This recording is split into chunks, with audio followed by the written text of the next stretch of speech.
যাবে। এই হলুদ বর্ণ হলে আপনারা ইচ্ছা করলে এই যে এখনই পাইরে আপনারা খেতে পারবেন।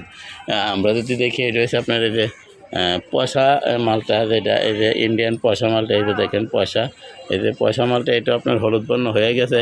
কিন্তু আমরা বর্তমানে মার্কেটে যেগুলি পাই বাজারে, খোলা বাজারে, এটা কিন্তু সবুজ থাকে। এই যে দেখেন এটা আপনার হলুদ বর্ণ ধারণ করছে, দেখেন আলহামদুলিল্লাহ।